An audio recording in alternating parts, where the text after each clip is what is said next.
la Corte Suprema de Justicia les damos la bienvenida a un nuevo encuentro con quienes, comprometidos en distintos ámbitos del derecho, responden las demandas ciudadanas de solución de los conflictos desde la judicatura, la academia y, en general, el ejercicio de la función judicial. El diálogo de hoy, que hace parte del programa de la Sala de Casación Civil que transmitimos los primeros martes de cada mes en directo por el sitio web www.cortesuprema.gov.co, aborda las problemáticas del Estado civil y las acciones de investigación e impugnación en la filiación. ¿Qué sucede cuando aparecen dos posibles padres gemelos y ninguno quiere reconocer al hijo? Si un padre que no puede procrear acude al laboratorio y luego fallece, ¿qué ocurre? ¿Puede la esposa o compañera someterse a un proceso de inseminación posteriormente? ¿Qué sucede cuando la inseminación no es consentida por uno de los integrantes de la pareja? ¿Qué ocurre cuando han caducado los 140 días para impugnar la paternidad y aparece una prueba de ADN que señala que uno que no se es padre de un hijo? ¿Qué puede hacer el impugnante correspondiente? ¿Puede demandar la paternidad de un padre biológico que se sabe progenitor de un hijo reconocido en un matrimonio ajeno? Estas son algunas de las inquietudes que tendrán el reto de responder ahora los doctores Margarita Cabello Blanco, Haroldo Quirós Monsalvo y Luis Armando Tolosa Villabona, magistrados de la Sala de Casación Civil de la Corte Suprema de Justicia.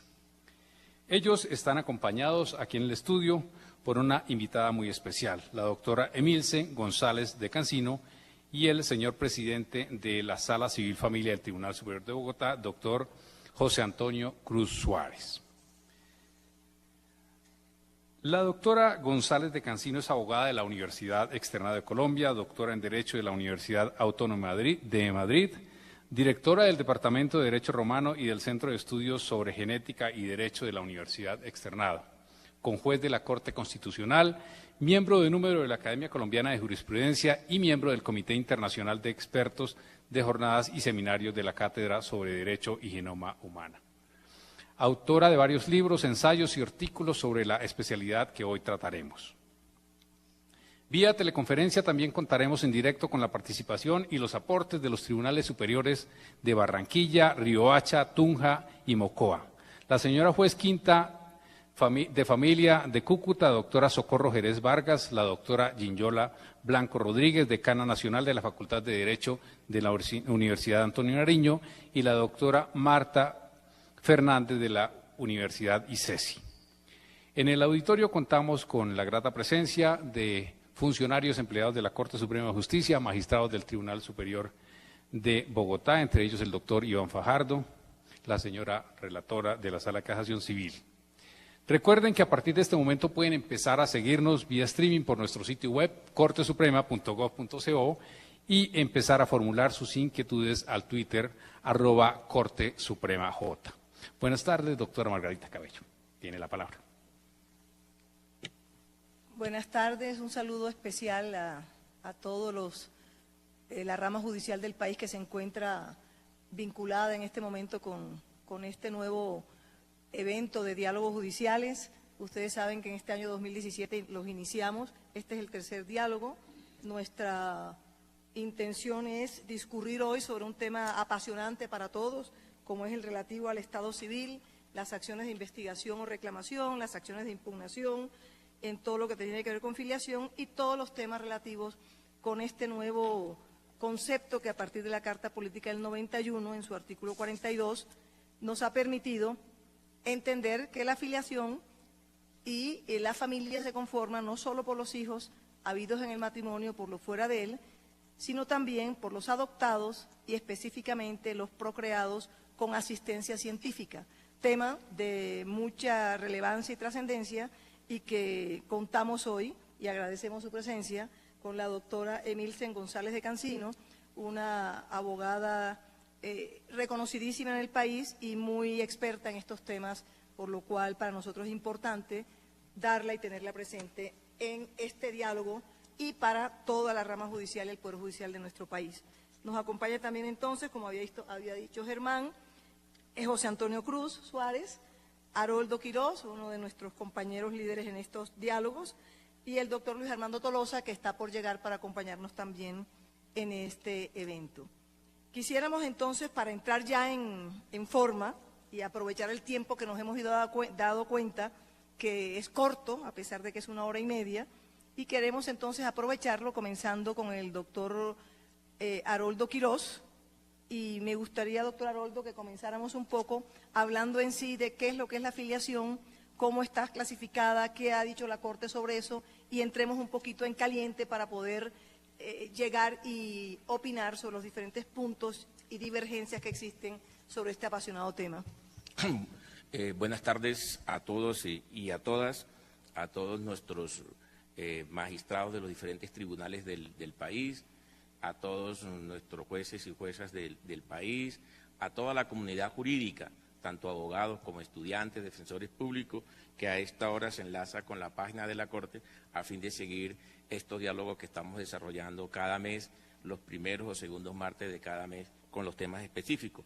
Nos corresponde, pues, hablar en este set en lo que tiene que ver con el tema de la afiliación. También le damos un saludo, pues, muy especial a la doctora Emilce, y tal como lo hemos propuesto. Siempre nos acompaña en el diálogo una persona académica a fin de acompañar estas discusiones democráticas en materia de los conceptos que trabajamos, y al doctor Antonio, presidente de la Sala Civil de Familia de Bogotá. Entonces, un poco refiriéndonos a la pregunta, en lo que tiene que ver con la afiliación pues ha tenido todo un desarrollo y un contexto histórico, sí, y en lo que tiene que ver con el desarrollo en la Corte Suprema de Justicia, se ha venido trabajando durante mucho tiempo diferentes acciones en lo que tiene que ver con ella, en todo lo que tiene que ver con los temas de impugnación, con los temas de investigación, pero ya concretamente en sus conceptos podemos decir que la afiliación es una relación hoy en día desde el punto de vista legal, desde el punto de vista biológico, entre parientes, ya sea entre ascendientes y descendientes y parientes colaterales, en el cual se generan unos derechos y obligaciones y, por supuesto, se genera un punto importante que tiene que ver con el Estado civil. Hoy en día, a raíz de nuestra Constitución política, podemos hablar de una clasificación de la afiliación desde el punto de vista de lo natural, sí, y que tiene que ver con los temas a través de una fuente biológica, y esa fuente biológica puede ser a través de la llamada asistencia científica, que así está reconocida hoy en día en nuestra Constitución política, y también la afiliación a través del vínculo natural. Igualmente podemos hablar de la afiliación a través del vínculo adoptivo y, por supuesto, un concepto nuevo que se viene desarrollando a través del concepto de familia, y es que también la familia de crianza puede generar en un momento dado ese vínculo de filiación en Colombia. Doctora Margarita. Gracias, doctor Haroldo. Quisiéramos como seguir entrando un poco en el tema, ir poniendo las bases entonces de lo que es la afiliación, su clasificación, su aspecto de fecundación in vitro y todos esos temas científicos, para lo cual nos gustaría, doctor Emilsen, que siguiéramos haciendo esta introducción para luego un poquito más adelante empezar a cuestionarnos con algunas preocupaciones en cuanto a lo que significa qué es en realidad el hijo, qué se puede entender por hijo, si es el simplemente biológico, puede ser hijo también el hijo fruto de una procreación científica, qué clase de hijo sería, qué clase de filiación, cómo serían los parentescos, etcétera, etcétera, etcétera, que son las preocupaciones permanentes. Doctora Emilsen, tiene la palabra. Muchas gracias, doctora Margarita. Muchas gracias a la Corte por la invitación. Entonces, para poner algunos puntos de discusión, como lo ha propuesto la doctora Margarita, yo empezaría diciendo que la afiliación tradicional está sometida ahora a muchos cuestionamientos, y como la Corte lo ha comprobado y ha venido haciendo, digamos, acomodándose a las nuevas situaciones y al texto constitucional para lograr el establecimiento de unos vínculos de filiación más cercanos a la realidad, más cercanos a la vida cotidiana. Yo diría que prácticamente de la filiación biológica, sin desconocer su gran importancia, y sobre esto tendrían mucho para decirnos los antropólogos, estaríamos camino a buscar que la filiación sea un vínculo más bien basado en el consentimiento, es decir, en la autonomía personal, y en la asignación y asunción de deberes y responsabilidades, enmarcados todo dentro del criterio del interés superior del menor.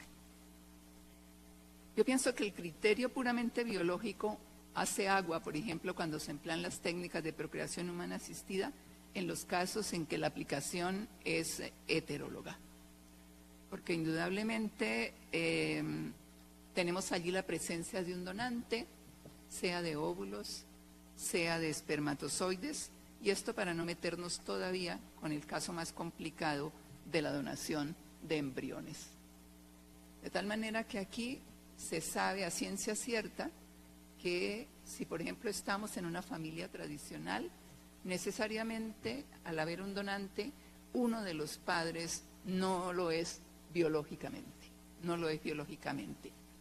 Y aquí quisiera también hacer un paréntesis.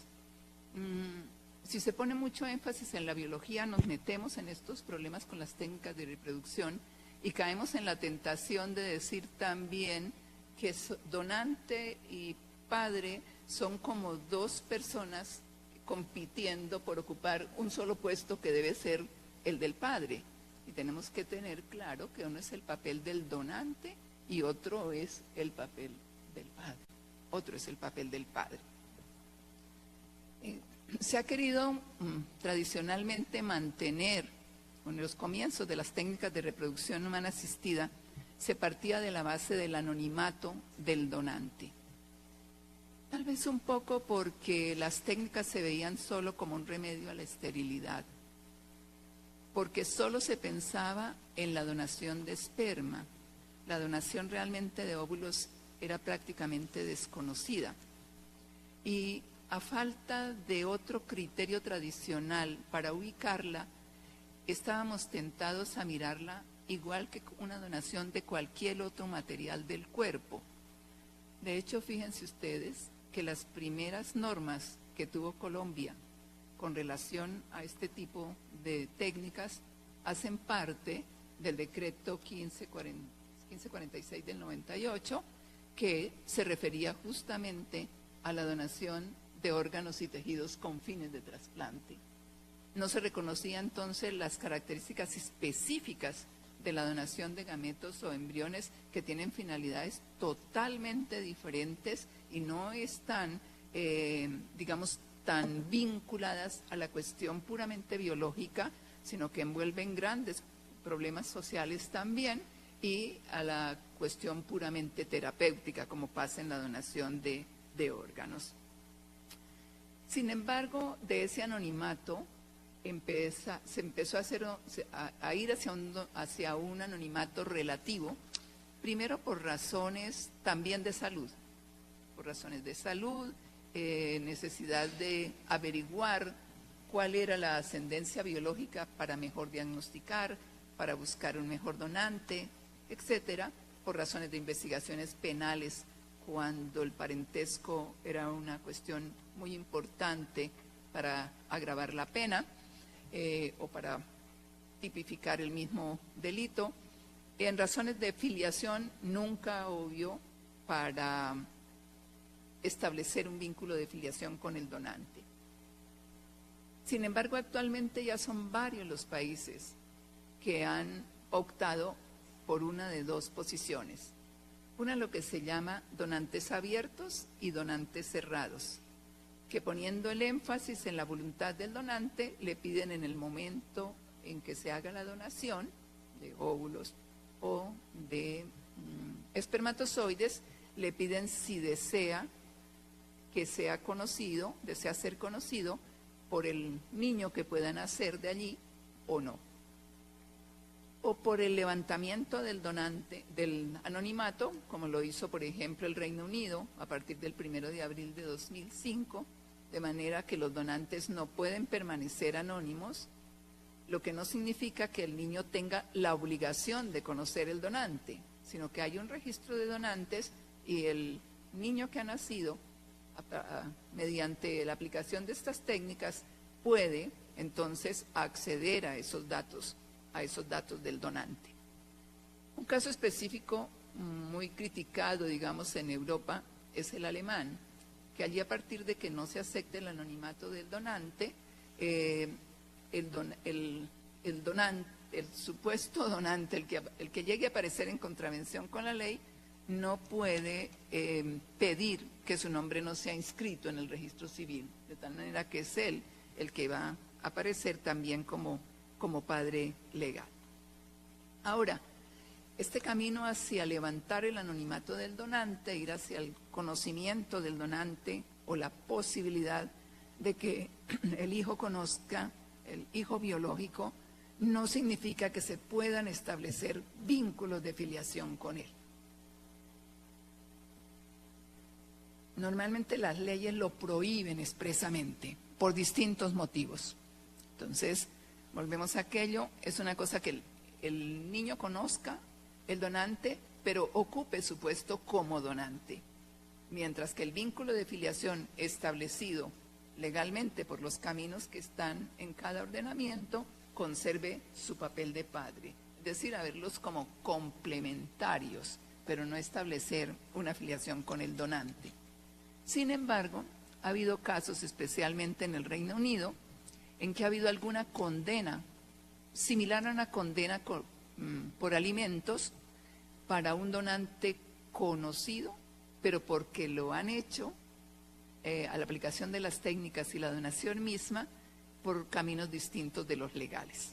Específicamente casos, por ejemplo, de parejas de lesbianas que entonces se ponen de acuerdo con un amigo y el amigo dona los espermatozoides y tienen el hijo, luego se rompe la pareja, vienen los problemas para llevar el niño en buenas condiciones, entonces demandan al supuesto donante y el juez específicamente no lo considera como un donante legal, sino que realmente lo condena a pagar una suma, creo que la última ha sido 46 libras semanales, que es dinero, para mantener el hijo. Y también ha habido algunas sentencias en que se permite a algunos donantes conocidos una especie de régimen de visitas o para que no se pueda interrumpir bruscamente un trato que se les había permitido en razón de la amistad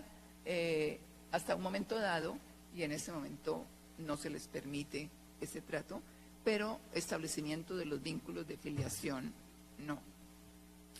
También es bueno ver que el mero criterio biológico hace agua, porque fíjense ustedes, la atribución de la facultad de impugnar la paternidad o la prohibición de impugnarla al marido, cuando el marido compañero en el caso colombiano ha prestado su consentimiento para la aplicación de técnicas de modalidad heteróloga, es decir, con gametos de donante, y luego pretende impugnar la filiación. Aquí el derecho en general busca la manera de evitar que eso se produzca. En algunas normas específicas, creo recordar en el caso del Código de Familia de Cuba, en el Código de Familia de El Salvador, en el Código de Familia de Bolivia, se prohíbe esta impugnación, no se permite la impugnación. En otros casos, pues realmente no ha tenido éxito aplicando el juez la doctrina del venire contra factum proprium non valet, ¿no? Porque ha creado una situación de confianza, hay un interés legítimo protegido y él pretende ahora burlar todo esto echando para atrás un consentimiento que dio, un acto propio. También entra en crisis ese criterio biológico para establecer la filiación con la moderna técnica de la donación de mitocondrias, porque en este caso tenemos dos óvulos. Es el famoso caso que han bautizado en los periódicos como el bebé de tres padres. Realmente, si habláramos desde la pura biología, sería dos madres y un padre, ¿sí? En este caso, el tema que tendríamos es que en caso de no poderse establecer la identidad o la filiación, sobre todo, a través del ADN nuclear y que la única posibilidad que quedara fuera el ADN mitocondrial, nos llevaríamos pues la sorpresa de que es una mujer diferente de la madre legal, o que en todo caso, si pudiéramos hacer el examen, encontraríamos una mujer, la relación con una mujer a través del ADN nuclear y con una mujer diferente a través del ADN mitocondrial. Entonces, dentro de todas estas posibilidades, y esta técnica ya está legalmente reconocida, por ejemplo, en el Reino Unido. Ahora, otro criterio que me parece que está también removiéndose en sus propios cimientos es el criterio del parto. El criterio del parto resulta insuficiente actualmente en el caso de la maternidad por encargo y en el caso de la técnica ROPA, es decir, de la donación de óvulos a la propia pareja en el caso de las parejas de lesbianas. En este de la técnica ROPA, pues fíjense ustedes que tendríamos, si aplicamos los criterios tradicionales, que genéticamente nos arrojaría la relación con la mujer que no tuvo la gestación ni el parto, porque ella fue la que le donó el óvulo a su compañera.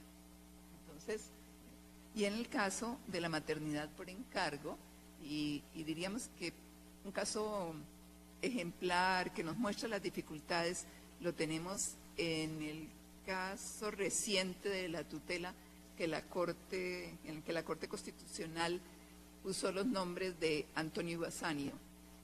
Entonces, en ese caso, fíjense ustedes cómo, habiendo tenido estos hijos, 2 óvulos de 2 mujeres se fecundaron con espermatozoides de uno y otro miembro de la pareja, de Antonio uno y de Basanio otro, pero se llevaron al útero de una sola madre portadora, y por lo tanto los niños nacieron como un parto gemelar,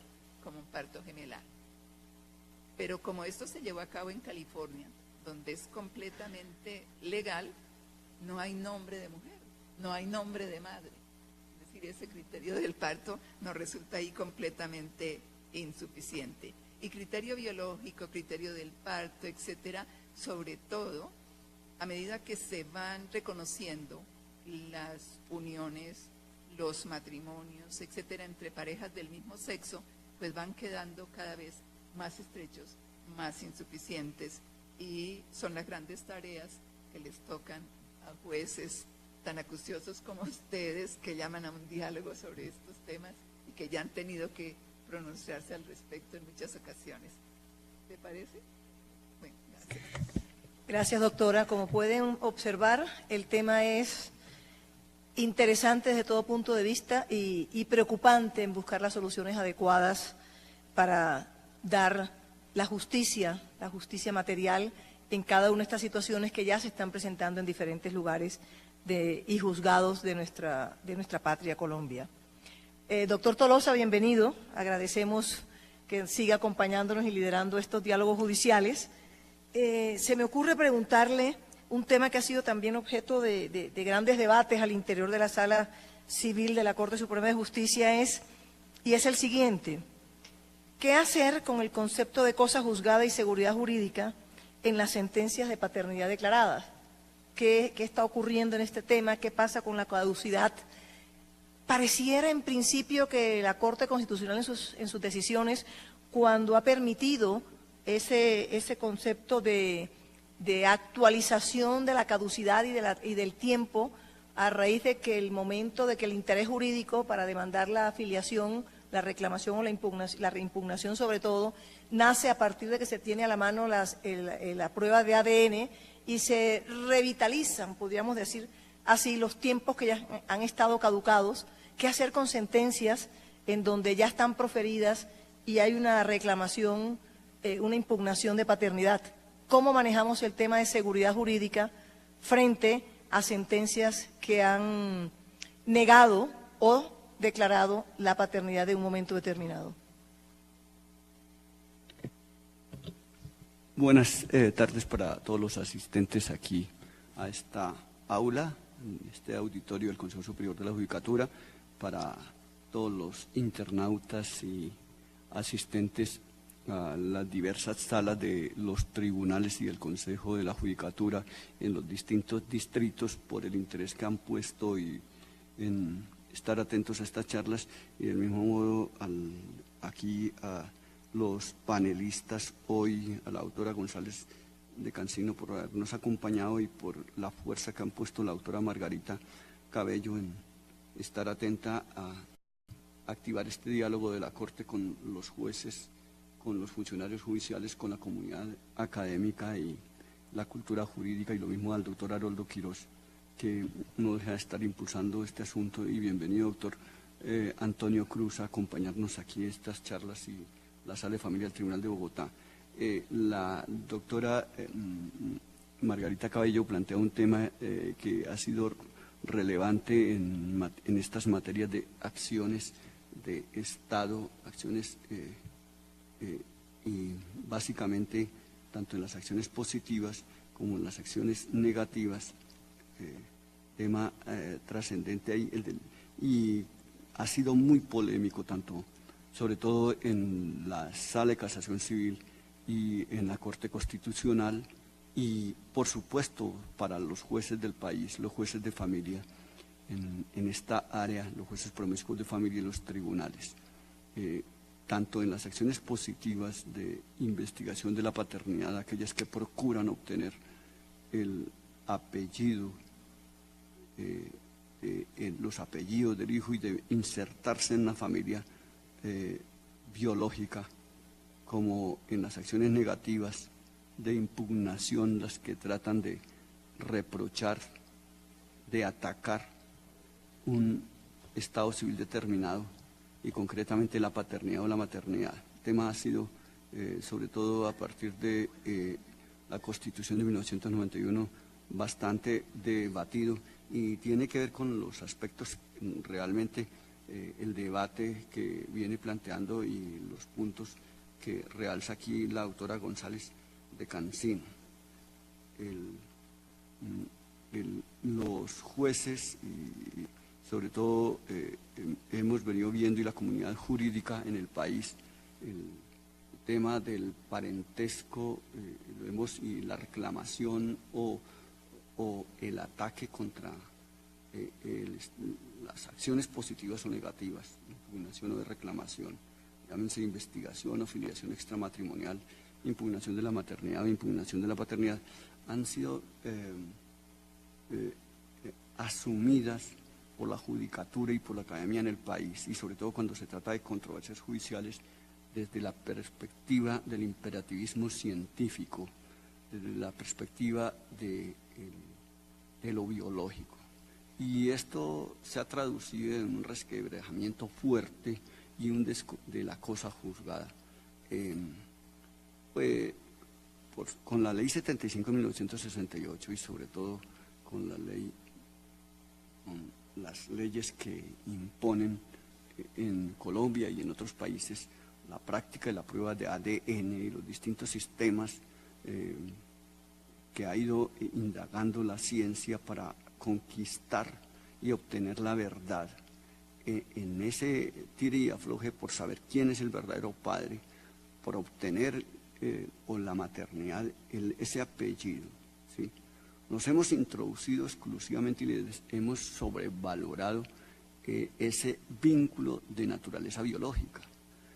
Hemos dejado al margen, dentro del tema del parentesco, ese parentesco civil, esos parentescos de afinidad, y nos hemos consagrado básicamente a trabajar el tema del parentesco de consanguinidad, y desde el punto de vista de la afiliación le hemos dado prevalencia al tema del vínculo jurídico, el vínculo biológico o científico o genético. Y entonces, si la genética nos arroja la verdad de quién es el verdadero padre, ese es el padre. Y entonces todos los debates, la ciencia tiene la verdad. Y entonces le apostamos a la tarifa probatoria. Entonces, problemas. Si hay un asunto que haya sido fallado hace 20 años, 100 años, ¿sí? Y aparece hoy lo desestabilizamos con una prueba de ADN y sabemos quién es el verdadero padre porque el laboratorio lo arroja. ¿sí? Ese es el padre y por lo tanto tenemos que desestabilizar los demás vínculos jurídicos, los vínculos filiales que surgen.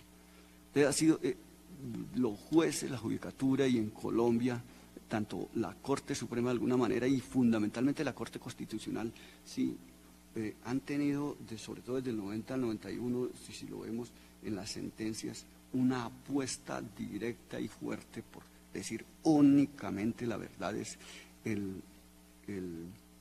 ese vínculo biológico. Y eso es lo que nos demuestra la verdad. Y entonces rompemos todos los esquemas jurídicos, rompemos la caducidad, rompemos los términos de prescripción, nos encerramos en debates sobre esa temática y nos hemos introducido en borrar de tajo el tema de la seguridad jurídica y la confianza legítima. Pero el tema resulta relevante frente a lo que plantea la doctora González de Cancino, y es el tema de que aparece, desde que soslayamos lo que es el vínculo jurídico que se asienta básicamente en un tema cultural. La familia es un tema cultural, es un tema jurídico fundamentalmente. La familia no es un tema biológico como lo hemos visto en algunas decisiones judiciales. La familia, entonces, la familia es la familia pluralista, la familia que adopta las nuevas técnicas para incluir personas, para resolver, para hacer comunidad, para afiliar, para el amor. O sea, dejamos a un lado este tipo de familia. Entonces, cuando los jueces nos hemos encontrado, y los abogados y la comunidad jurídica, sí, que lo que impera es la prueba, el vínculo biológico. Existiendo sentencia, entonces se han planteado estas acciones desquiciando la cosa juzgada. Para señalar casos concretos de cómo, por ejemplo, a mí me parece que una de las últimas decisiones que tuvimos en la sala durante el presente año, y me parece, está para salir, me parece interesante porque yo creo que recupera la tesis de la familia a partir del consentimiento, una familia cultural. Entonces hay que dejar claro que tenemos un vínculo biológico y un vínculo jurídico-cultural y que la familia es ante todo un problema cultural y no un problema biológico. Bien, que voy a señalar, sobre ese, cómo en una decisión ha habido una polémica y cómo hemos desestabilizado la cosa juzgada cuando hemos terciado fundamentalmente hacia la tarifa legal y hacia el criterio de que es la ciencia la que determina cuál es la familia y que no es la cultura ni lo jurídico lo que determina qué es la familia. Este es un caso, el caso que les voy a señalar aquí, es un al que me voy a referir someramente, ¿sí?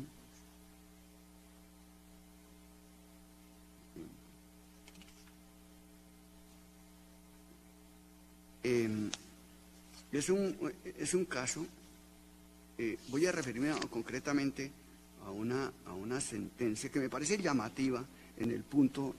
Yo tuve la oportunidad de salvar voto, la doctora Margarita también, y es una sentencia del 8 de febrero del 2016 que muestra la polémica que tenemos en la sala y que tenemos en el país y el enfrentamiento que vivimos, y también que muestra un poco cuál es el trasfondo que tenemos en las decisiones de la Corte en algunas salas de tribunales y en la propia Corte Constitucional.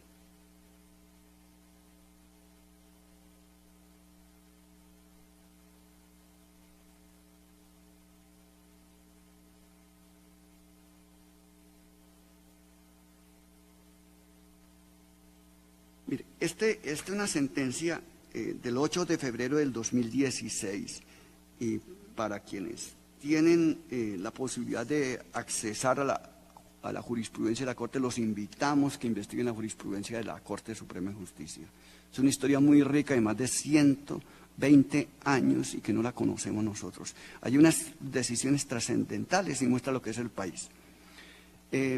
Esta sentencia es del 8 de febrero del 2016, la sentencia SC 1175 del 2016. Es un litigio que se promueve contra una casación que llega contra la sentencia del 10 de diciembre del 2012 del Tribunal Superior del Distrito Judicial de Ibagué. Llega aquí a la sala y tenemos una controversia fuerte sobre esta sentencia. Para resumir un poco los hechos que abren paso a esta sentencia y a esta polémica, donde está enfrentado el problema biológico con el problema cultural, está enfrentado el problema del consentimiento con el problema, con el problema biológico. Entonces, esta es una señora que se llama Jennifer Andrea Celis Ortiz, está en la sentencia, que nació el 28 de diciembre del 89, ¿sí? Y demandó, siendo niña, por intermedio de su representante, la abuela materna, ¿sí?, la investigación de la filiación extramatrimonial contra Gustavo Arnulfo Martínez Echeverry ante el juez promiscuo del Líbano, en el Tolima. Adujo la existencia de relaciones sexuales del presunto padre con la madre biológica, para la época de la concepción, por supuesto. Y la madre para la época era menor de edad. Demanda a la abuela, demanda en nombre de la hija y de la nieta. El ACU declara la paternidad, con apoyo en las declaraciones y un examen de genética practicado el 25 de octubre que dictaminó impresión sobre paternidad es compatible. Esa decisión, la decisión de fondo accedió a las súplicas en el 91. Esa sentencia se apeló en el 91 y fue confirmada por el tribunal de Ibagué en el 92. No vino en casación, quedó en firme. Luego la niña era hija de la menor de edad y obtuvo la madre, la abuela, como representante de la declaración de investigación de paternidad. ¿Qué pasó luego? Gustavo Arnulfo Martínez, el declarado padre judicial, fundado en la duda sobre su paternidad, arguyó un problema de astenosospermia severa. Promovió la acción de impugnación de la paternidad extramatrimonial contra la hija. La hija que se llama Jennifer Andrea Martínez Celis, ¿sí? Bueno, ¿qué pasó con esa acción? El juez de primer grado declaró la excepción de cosa juzgada. Dijo, esto ya fue juzgado en el año 91 y 92, y en el 2009 el juez dijo, no, eso ya se juzgó, cosa juzgada. Se apeló y el tribunal sostuvo la tesis. En el 2010, el Tribunal Superior de Ibagué la confirmó. El padre, al margen del proceso, ¿sí?, convenció a la hija, si esto es hacia el 2009, 2010, para que se practique un examen, y el 4 de agosto del 2010 se practica la prueba de ADN en los laboratorios Yunis Turbay, aquí en Bogotá, y arrojó como resultado incompatible. Entonces, ¿qué pasó? Ya tenemos aquí, digamos, 4 sentencias. Ya hay cosa juzgada. La señorita, la niña es hija del señor Martínez Echeverry. ¿Qué pasó? Falleció Martínez Echeverry, el señor Arnulfo. Las hermanas de Arnulfo, por problema hereditario, entonces, comenzaron nuevamente el 26 de noviembre del 2010. Promueve nuevamente el 2010 otra acción de impugnación contra la originaria paternidad declarada judicialmente, aduciendo su calidad de herederas exclusivas del fallecido. Entonces necesitan retirar de la familia a la menor, ¿sí?, ya ahora mayor, ¿sí?, y que se declaren como, para que tomen o reciban la herencia las hermanas del fallecido.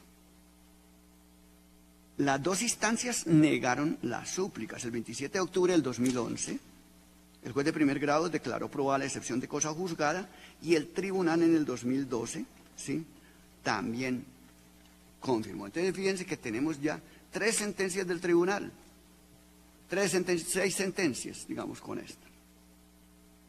Esta decisión se impugnó en casación y se propuso el recurso aquí ante la sala, ¿sí?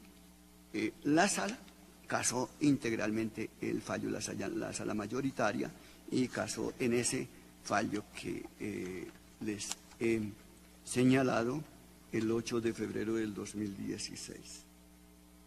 Entonces, fíjense que hubo un proceso de investigación de paternidad. Posteriormente promueven contra ese juicio un juicio de impugnación de paternidad. El primero es una acción positiva y el segundo es una acción negativa. Impugnación de la paternidad, y luego viene un nuevo juicio ya por las hermanas del fallecido, discutiendo el tema, que es el que finalmente llega aquí, y la Corte casa. Entonces, aquí en este ejemplo que encuentran ustedes, miren el problema que tiene la cosa juzgada en este tipo de acciones ante el imperativismo científico que tenemos, ¿sí?, de la prueba de ADN. Y la prevalencia que se le da para creer que la familia se construye únicamente sobre la prueba de ADN, dejando a un lado el problema del consentimiento y el problema central, que la familia es un problema eminentemente político, un problema económico y ante todo es un problema cultural y jurídico y no es un problema eminentemente biológico. El problema biológico de la relación de engendrantes engendrados, el problema de la familia del padre, la categoría padre, la categoría familia son distintas. Y creemos que estamos en un gravísimo error. Y entonces, bueno, que se reflejan en el juicio concretamente, y por eso saludo nuevamente a la doctora González por apostar nuevamente a interpretar la familia a partir del consentimiento y de la cultura, y no únicamente, porque la familia las familias plurales, las familias del mismo sexo, las familias el padre solo, la madre sola, yo puedo ser padre sin que biológicamente haya sido, porque está el problema del amor, de la cultura, ¿sí?, de hacer país, de hacer territorio, de hacer nación. Bien, entonces, ¿qué ocurre aquí? Miren, un primer problema que tenemos es, resulta válido que a través de una acción de impugnación, derrumbemos una sentencia de una acción positiva. La acción positiva fue la primera de investigación de paternidad y hubo sentencia para reclamarla. Entonces, mire cómo alteramos el juicio. A través de una acción de impugnación declarativo, destruimos otro declarativo. O sea, un declarativo de impugnación es para destruir un declarativo de filiación, la acción positiva, o donde quedan los recursos, el recurso extraordinario de revisión. El problema se agrava porque vino la acción de impugnación y los jueces de instancias en mi criterio, con prudencia y siguiendo el ordenamiento, declararon en ese segundo juicio la cosa juzgada. Hasta ahí no hubo ningún problema porque teníamos seguridad jurídica en este caso. Pero viene el tercer caso cuando fallece el señor, ¿sí? Ya hay 4 sentencias de los jueces, del juez de primera, sí, y ahora viene un segundo problema, que es un tercer problema, que nuevamente, como tengo a mi lado la prueba de ADN y el señor convenció a la señorita para que se tomara la prueba de ADN de la niña fue y se tomó la prueba de ADN y resultó que era incompatible. Hay otros problemas probatorios en el litigio, como por ejemplo que hubo un cambio en la sangre del ciudadano para la época. Bueno, son problemas probatorios que están ya en el juicio, pero no me interesan esos problemas del juicio, sino ante todo plantear a la comunidad jurídica, a los jueces, la necesidad de la prudencia en los fallos y frente al tema de que la prueba de ADN, que es del 99.9%, lo que significa que que siempre existirá una persona, ¿sí?, en 100 personas, ¿cuántas no? Hay una o varias que no pueden ser. En 1000 cuántas, en 10.000 cuántas podrían ser los verdaderos padres. O sea, una cosa es la probabilidad, otra cosa es la certeza en el juicio judicial. Probabilidad no es certeza, pero más allá del problema probatorio que tenemos ahí frente a esos, está el problema de la cosa juzgada. Bueno, entonces, ¿qué ocurrió? Pues aquí llegó el negocio y con apoyo el litigio, entonces se cercenó la cosa juzgada y la sentencia, pues siguiendo doctrina de la Corte Constitucional, obviamente algunas sentencias de la Corte, revocó la sentencia del juzgado promiscuo de familia del Líbano, ¿sí?, declaró probada la excepción, declaró no probada la excepción de cosa juzgada, devolvió el expediente y entonces se va a fallar nuevamente. Entonces, el problema aquí es dónde quedó la cosa juzgada. Entonces, el problema que planteaba, o sea, mediante una acción declarativa de impugnación se puede destruir una acción declarativa de investigación de paternidad. ¿Y para qué es el recurso de revisión? Luego viene aquí en casación, el negocio en casación, y entonces se analiza el problema de la cosa juzgada, ¿sí? Y se casa el fallo y se dicta la sentencia, se dicta la sentencia sustitutiva, ¿sí? Y en la sustitutiva se ordena que entonces el juez del Líbano proceda a proveer el fallo, y obviamente que tendrá que hacerlo naturalmente, seguramente, no sé cómo haya proferido el fallo, pues se declara porque está la prueba de ADN que señala, en fin, que ese es el padre. Entonces, este es uno de los problemas que tenemos planteados aquí. Son múltiples los problemas que surgen acá, y tuvimos la posibilidad de exponer la doctora Margarita en aquella oportunidad también, salvo el voto sobre ese particular, ¿sí? Porque está en juego es la naturaleza de la familia. Naturalmente que la providencia se asienta en una doctrina de la Corte Constitucional en sentencias T, ¿sí? Está el problema del legítimo contradictor, quiénes son los legítimos contradictores, está el problema de la caducidad, ¿sí? Está el tema de la impertinencia de las acciones, porque las sentencias solamente las podemos debatir por vía del recurso extraordinario de revisión, ¿sí? Está el problema de la caducidad, hasta qué punto, o sea, ¿para qué son los términos de caducidad que existen en nuestro ordenamiento? ¿Sí? Está el problema de la legitimación que se plantea aquí en este asunto, en este litigio y en otros. Está el problema del consentimiento, porque concretamente no está planteado el problema del consentimiento, pero sí lo encontramos en otro litigio posterior, donde tuvimos la oportunidad de discutir, y más recientemente, porque el padre, a pesar de que tenía conocimiento de que la persona no era hija, sí, entonces la reconoció, y ese tema del consentimiento y el tema de la naturaleza del documento que exige el Código Civil, ¿sí?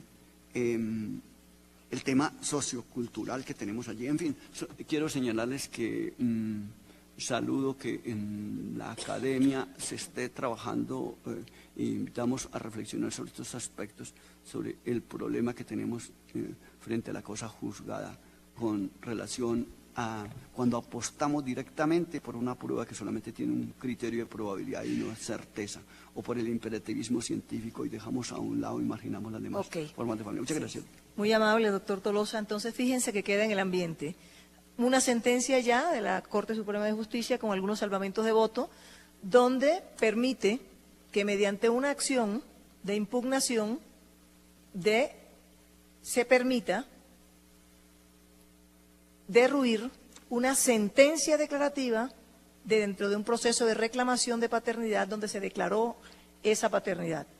Y a través de la excepción previa de cosa juzgada, la Corte Suprema ordena que no hay cosa juzgada y que debe seguirse el proceso de impugnación contra una decisión declarativa de sentencia donde se está ordenando la paternidad, saltándose la posibilidad de revisión. Esto implica o trae además otro tema interesante, y es que recuerden ustedes que la Corte Constitucional, a raíz de la expedición de la Ley 1060 del 2006, permitió abrir un campo de 180 días para que todos los que quisieran, que habían sido declarados padres en virtud de unas pruebas de genética con no tan alta probabilidad como la que tiene la de ADN, pudieran en esos cortos términos reactivar los procesos y reiniciar los procesos. ¿Pero qué procesos o qué acciones? Las de revisión, ¿correcto? No se había planteado la posibilidad de que mediante otro proceso de impugnación se pudiera derruir una sentencia declarativa ejecutoriada de filiación declarando la paternidad. Entonces, adelantándose un poquito en lo que hemos visto, la Corte Constitucional va más allá, y cuando empieza a hablar del interés actual que se exige, además de la legitimación, para demandar o ejercer la acción de impugnación de paternidad, vuelve y se va más allá y dice, no, vamos a actualizar ese interés, Vamos a reanudar ese interés. Y en varias sentencias de tutela, ha dicho la Corte Constitucional, no es el inicio del conteo del término de caducidad la duda posible que tiene el padre sobre si es o no el padre biológico, sino que debe ser a partir de la certeza de que no es el padre a través del examen de ADN, en donde ya tiene una idea de que no es el padre biológico, cuando se empiezan a contar el término de 140 días que trae actualmente el Código Civil con sus reformas respectivas, la última en el año 2006, en el sentido de tener un plazo de caducidad para presentar la demanda de impugnación. Esto conlleva entonces a un problema mayor, y es que en dónde queda la parte afectiva y la condición de padre respecto a la protección que necesitamos constitucionalmente privilegiar al menor cuando han podido pasar 10, 15 años, 8 años, en donde ese padre se ha comportado como padre respecto al hijo. Es la prueba, la filiación biológica, la que va a regir todo el régimen jurídico en Colombia de la filiación. Esas son las dudas que surgen en ese sentido y que van naciendo acá. Entonces, hasta aquí tratando de resumirles un poco lo que hemos tocado, el tema de la procreación científica, que genera muchas preocupaciones, ya vamos a seguir adelante en eso, pero quiero hacer un par en este momento para darle la palabra a Germán. Sí, doctor Haroldo tiene la palabra. Previo a que Margarita haga el cierre, porque el tema es bastante polémico, quiero dejar de presente, así como lo hice en el primer diálogo con el tema de las simulaciones y las diferencias que hay en la sala, que aún yo no me he pronunciado, entonces, tampoco me voy a pronunciar ahora para que no me vayan a reacusar más adelante. Listo. En relación con esos salvamentos de votos los hicieron un mes antes de que yo llegara. Entonces, estamos en una polémica en un caso, entonces no puedo decir ahora cuál es mi posición, sino más bien contribuir a estos espacios en el sentido de que cuando me hicieron la primera pregunta, pues dije más o menos cuáles eran las clasificaciones en materias de las afiliaciones, más la afiliación desde el punto de vista de la forma natural, desde el punto de vista de la asistencia científica, desde el punto de vista de la adopción y por supuesto que también está un poco la polémica sobre si daba lugar a que la familia de crianza pudiera dar origen al tema de la afiliación. Y por último, ahora sí que aquí se me puedo pronunciar, tiene que ver con lo que explicaba la doctora Emilce, y es que en Colombia, desafortunadamente, desde el punto de vista constitucional está reconocida la asistencia científica, ¿sí? Pero no ha habido un desarrollo legal aún por parte de nuestro legislador. Quiere decir que los desarrollos jurisprudenciales son los que han venido avanzando e impulsando un poco este proceso. Quiero recordar un caso muy interesante que llegó a la Corte el 28 de febrero del 2013. Por supuesto, no estaba la doctora Margarita, tampoco estaba yo. Pero allí el doctor Arturo Solarte sí abordó el tema sobre una situación que se dio en Bogotá, sobre una pareja de militares en el cual la señora y él pues acudieron al hospital militar con el objeto de poder hacerse la práctica de la asistencia científica, especialmente a través de un donante, porque él no tenía la posibilidad de la procreación. Desecharon un poco la situación, pero posteriormente la mujer, pues con esa ansia de tener el hijo, pues fue al hospital, se hizo hacer la inseminación sin el consentimiento de él. Sin embargo, sí, ese no consentimiento, pues él de todas maneras hizo el reconocimiento posteriormente, pero en una circunstancia de no compatibilidad se divorciaron y en esa materia de divorcio, pues él vino entonces en la impugnación correspondiente. Por supuesto, le prosperó la impugnación en primera instancia, sin embargo, el defensor de familia, en la preocupación de definir la filiación de la niña, ¿sí? Interpuso el recurso de apelación, fue al Tribunal de Bogotá, el Tribunal de Bogotá confirmó y llegó a la Corte, entonces la Corte tenía el dilema, en dos sentidos. Primer dilema, hay lugar a que prime el derecho de la afiliación de la niña en relación con ello, o dos, o hay lugar a la protección del donante, quiere decir el anonimato del donante. La Corte, partiendo del derecho comparado, sí, porque no había legislación interna, partió de la base que había que proteger entonces el anonimato del donante en relación con ello, sí, y sacrificó un poco la parte que tenía que ver con la afiliación desde el punto de vista paterno. Entonces, son temas que se vienen abordando desde el punto de vista jurisprudencial. La sentencia está colgada en el material que mandamos en todo el país, está en la página correspondiente. Entonces, quería hacer ese cierre en esa primera parte. Germán, por favor, entonces, tratemos de comunicarnos un poco con las universidades y oigamos qué opinan sobre estos temas. Muy bien, doctora Margarita. En la Universidad de Santiago de Cali nos acompaña la doctora Marta Fernández Chávez. Ella es abogada, especialista en Derecho de Familia, especialista en Desarrollo Intelectual y Educación, candidata a magíster en Derecho, catedrática de las universidades ICESI y Santiago de Cali. La doctora Fernández nos acompaña y va a participar desde la Universidad de Santiago de Cali, donde se encuentra con estudiantes de la Universidad ICESI y de la Universidad de Santiago de Cali, así como con defensores públicos del Valle del Cauca. Doctora Fernández, la escuchamos. Tiene 2 minutos para participar en este diálogo. Gracias, muy buenas tardes. Saludo a todos los honorables magistrados de la Corte Suprema de Justicia y a todos los magistrados de los tribunales de Tunja, Riohacha, Chamocuá y Barranquilla. Estoy aquí con la comunidad académica de la Universidad ICESI y hay una pregunta para hacer a los honorables magistrados.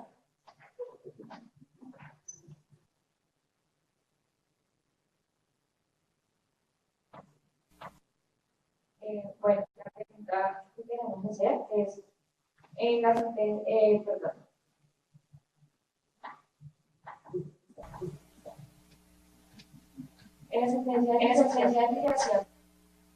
liquidación de Registraduría Nacional del Estado Civil excepciona la competencia diciendo que de acuerdo con los artículos 89 y 95 del decreto 1260 de 1970, para un cambio de Estado necesitan la decisión judicial y fallo de la Corte Suprema de Justicia. Dice que con la mera de la memoria la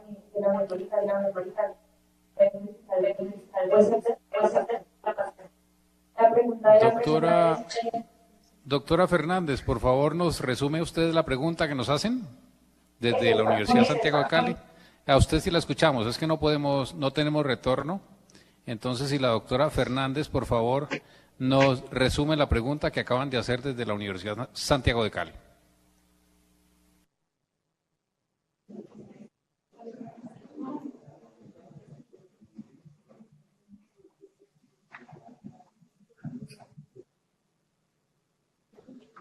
¿Cuál es la razón para que el legislador no haya hecho la publicación de la ley? Y sigamos utilizando disposiciones antiguas como el decreto 960 del 70 que generan confusión. Es una pregunta que hace una estudiante de la universidad. ICESI, quiero aclarar que estamos en el recinto de la Universidad ICESI. Doctora Fernández, por favor, nos repite, ¿cuál es la razón para que el legislador qué?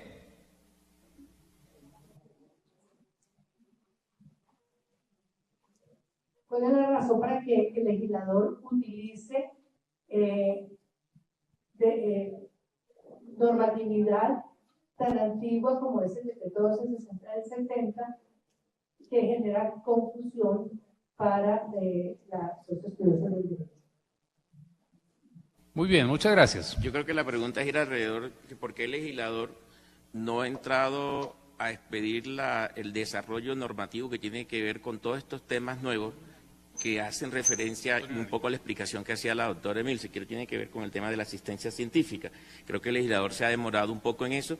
De todas maneras, en la sentencia que hice referencia del doctor Arturo Solarte, la Sala Civil y la Corte Suprema hizo un llamado al legislador para que entrara a regular el aspecto. La Corte Constitucional también lo ha hecho, pero eso no significa que presentado un caso el juez colombiano no tenga la capacidad de resolver la situación. Hay que resolverla porque de todas maneras hay un reconocimiento de tipo constitucional. Doctora Emilce, no sé si quisiera complementar a la doctora Margarita en ese aspecto. En eso queríamos aprovechar entonces, doctora Emilce, en la pregunta. La discusión que hay en el sentido de decir, bueno, si no hay norma aplicable, la pregunta es si la hay o no la hay, doctora Emilce, si nos ponga al tanto de eso, se podría decir que estamos faltos de ordenamiento jurídico, o cómo se podría adecuar entonces para llenar ese vacío legal o esa laguna utilizando las normas actuales del Código Civil o de cualquier otra norma que podría asimilarse o regular la materia. ¿Cómo estamos en legislación respecto a la reproducción científica, doctora Emilce? Sí, pues yo creo que el esfuerzo que han hecho ustedes, señores magistrados, tratando de fallar estos casos con base especialmente en los preceptos constitucionales, porque realmente ahora no se puede decir que haya lagunas de derecho en materia de derechos fundamentales. No hay espacios vacíos de derecho y hay que buscar los principios generales, los postulados constitucionales, etcétera. Pero es un esfuerzo grande para los jueces. Realmente casi que estaríamos en una hipótesis de omisión legislativa constitucional en este punto. Porque ¿qué tenemos específicamente en materia de reproducción humana o procreación humana asistida? Un decreto también ya antiguo, es el decreto 1546 del 98, con una resolución que lo reglamenta, la 3199 del 98. Realmente la ineficiencia, digamos, del legislador en el Parlamento o del Ejecutivo en materia de dictar normas generales es grande en estos asuntos. Fíjense ustedes que el decreto era el decreto que reglamentaba la donación de órganos y tejidos para trasplante. Fue derogado y diríamos puesto al día en el 2004, pero se conservaron las normas del capítulo 5, creo que son las que regulan las unidades de biomedicina reproductiva. Pero realmente eso es lo que hace, regular las unidades de biomedicina reproductiva, decir que el programa de biomedicina reproductiva se basa en la escogencia de donantes sanos y de que permanezcan así durante el tiempo que estén en el programa. Es una declaración de principio absolutamente mezquina, absolutamente falta pues de ideales. Y actualmente tenemos dos proyectos de ley que realmente no merecen aplauso. Uno es el proyecto de ley estatutaria número 56 del 16, que inicialmente pretendía prohibir la maternidad por encargo, la gestación, etcétera, y que ahora ha dado algún giro hacia convertir o tipificar como delito estos casos de maternidad cuando media pago. Y decir unas pocas cosas en cuanto a la maternidad por encargo o maternidad por sustitución cuando es con ánimo altruista. Pero cuando digo unas pocas cosas, son unas pocas cosas, realmente incoherentes, incluso en el lenguaje. En algunos artículos dice subrogación de maternidad, en otras alquiler de vientres, sin que haya puesto algunos conceptos para diferenciarlas. No se decanta por decir aquí hay un acuerdo, un convenio, un contrato, sino que también usa unas y otras cosas, y obviamente la tipificación delictual es bastante pobre en técnica legislativa. Y un texto que ya hizo tránsito este es el que ya hizo tránsito al Senado, y un proyecto de ley estatutaria que está un poco hibernando, el número 56/2016 del Senado, que tiene el rimbombante título de por medio de la cual se reglamenta la reproducción humana asistida, la procreación con asistencia científica, y se dictan otras disposiciones, llamada Ley Lucía. Para decirles solo lo que yo encuentro pues de más incoherente, tratándose de esto, no hay un artículo que se refiera a los embriones, ni si se pueden donar, ni se pueden seleccionar, ni qué pasa después de una ruptura de pareja con los embriones que había allí. Le hace el caso de Sofía Vergara, que no porque envuelva a una persona de la farándula se trata de un caso frívolo, sino es realmente un caso muy serio. Nada hay en este proyecto de ley. Obviamente los jueces sí han venido desde hace rato, teniendo en cuenta, al fin y al cabo, los jueces siempre están más próximos a la realidad, dictando algunas sentencias interesantes.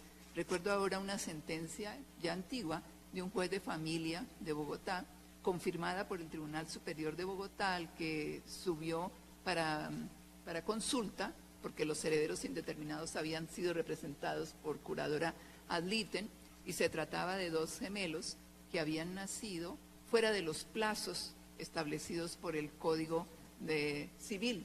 Y la juez fundamentalmente dice, pues no se pudo prever por el señor Bello, por el Código Civil, a mediados del siglo XIX, que la técnica de procreación nos iba a presentar estos temas y declara la filiación. Obviamente sería un caso de fertilización post-mortem y que habían nacido mucho más allá de los 300 días que marcaba el Código Civil, pero es una sentencia bastante interesante. Podríamos hacerle alguna crítica, que no es del caso ahora, pero es muy interesante.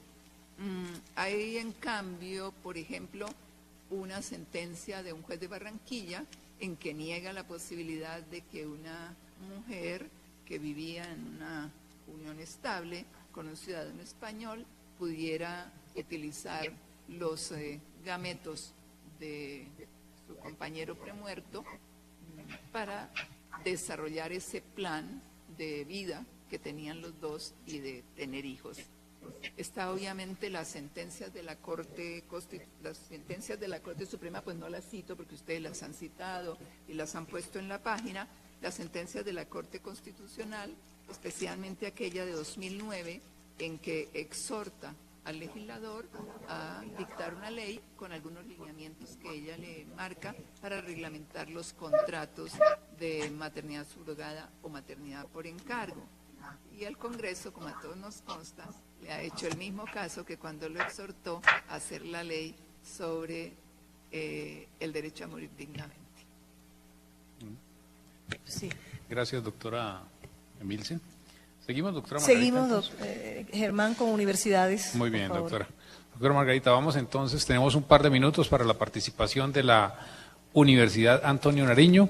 Allí tenemos a docentes, directivas, estudiantes de la universidad y establecemos contacto con la doctora Ginyola Blanco Rodríguez, decana nacional de la Facultad de Derecho de la Universidad Antonio Nariño. Buenas tardes, doctora Ginyola Blanco.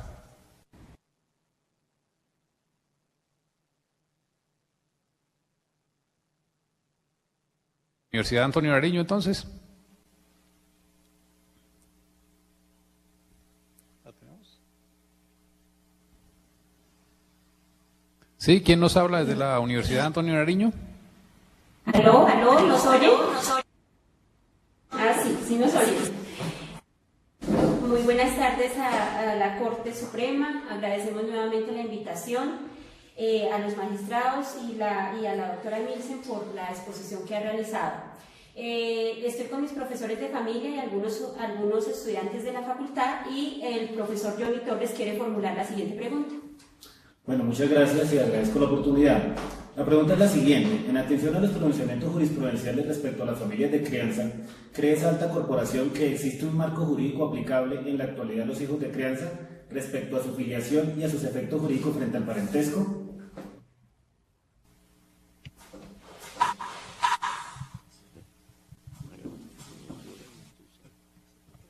En materia del parentesco no hay duda que está el parentesco por afinidad, que establece esa relación con los hijos de crianza.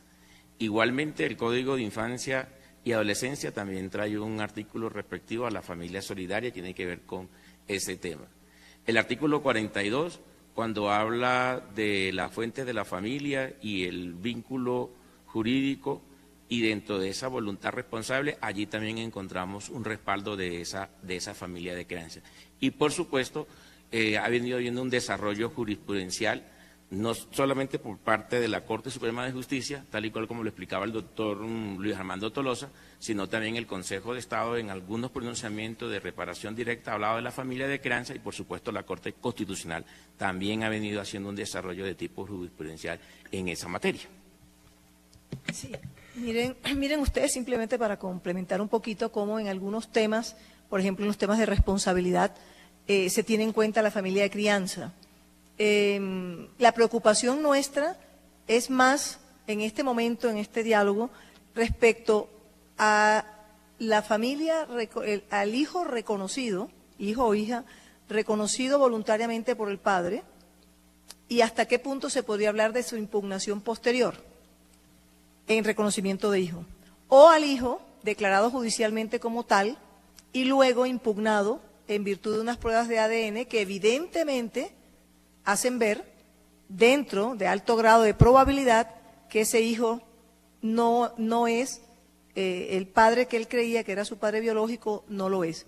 ¿En qué posición quedan esos hijos que han recibido el cariño y que han recibido la relación y el afecto de familia cuando muchísimos años después y por circunstancias de diferencias entre la pareja o por cualquier otra circunstancia, se viene a la impugnación, se reviven los términos de impugnación y termina fuera de contexto ese hijo que para nosotros, los que hemos salvado voto, que estamos defendiendo esa tesis, siguen siendo hijos de familia de alguna manera y deben ser protegidos. Hacia esa dirección vamos respecto a la necesidad de superponer la filiación biológica en muchos casos, hay que analizar cada caso, la filiación jurídica determinada por encima en muchos momentos de la filiación biológica, y hacia eso podríamos ir sobre la base de los derechos fundamentales y la concepción de familia que la doctora Emilsen y el doctor Tolosa más o menos les dieron a entender dentro de este pequeño foro que estamos haciendo en ese sentido. No siempre podemos entender que debe ser la concepción biológica la que parte o da la partida para efectos de los conceptos de familia. Y ahí entrarían entonces la protección a los criterios de este tipo de filiaciones, llamamos entre comillas, de filiación de afecto, como la llamo yo, o filiación de crianza.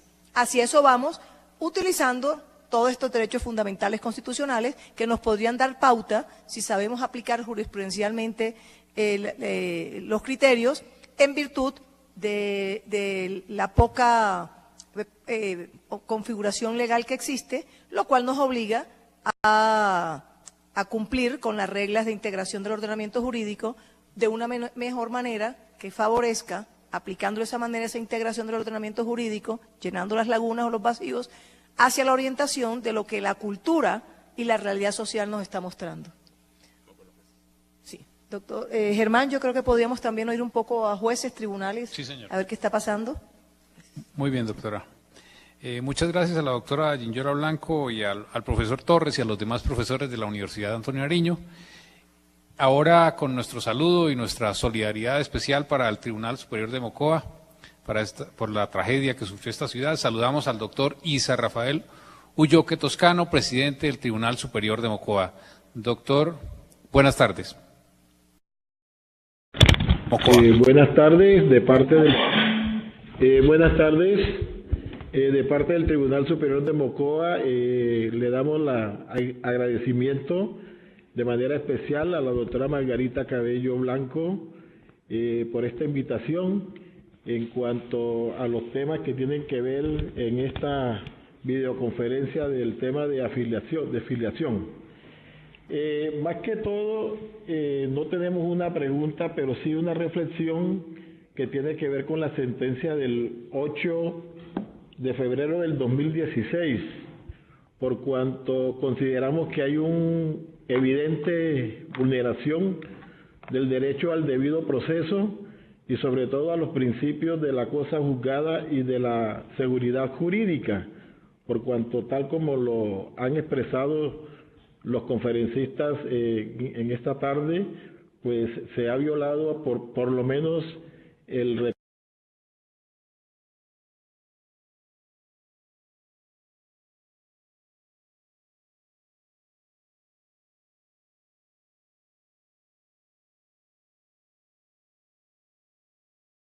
de restablecer la comunicación con el Tribunal Superior de Mocoa. Vamos al Tribunal Superior de Riohacha.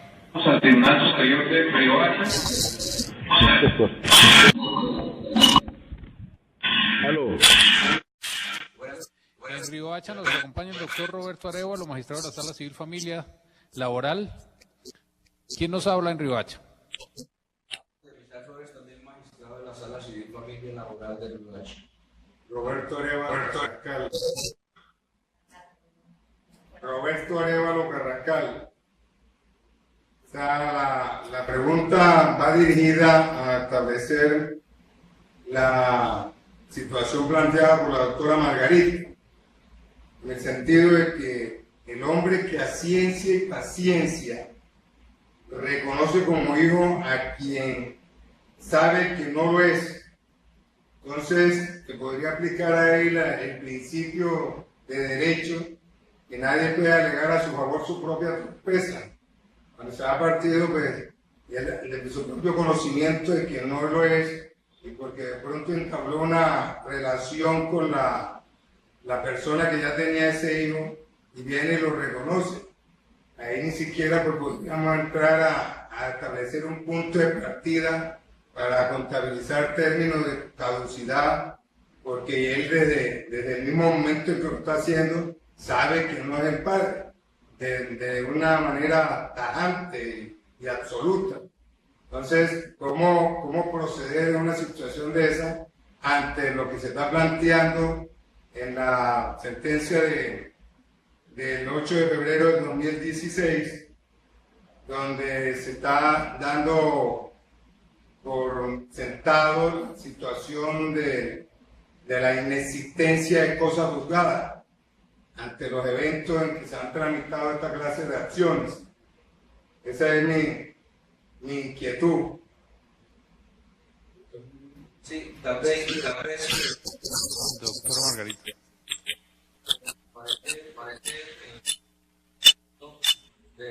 Que se hace en el sentido de darle una trascendencia a las relaciones de la hacienda jurídica para llevarlo a un plano más social, más psicológico, más afectivo.